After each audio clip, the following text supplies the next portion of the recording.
అయిపోయిందా close up చేస్తున్నాం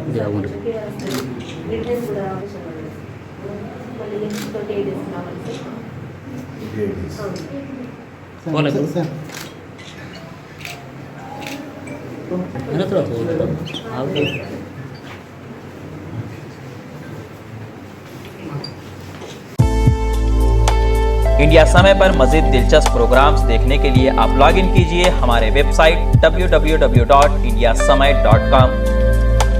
like कीजिए हमारा फेसबुक पेज @indiasamay17 और सब्सक्राइब कीजिए हमारे यूट्यूब चैनल इंडिया समय को।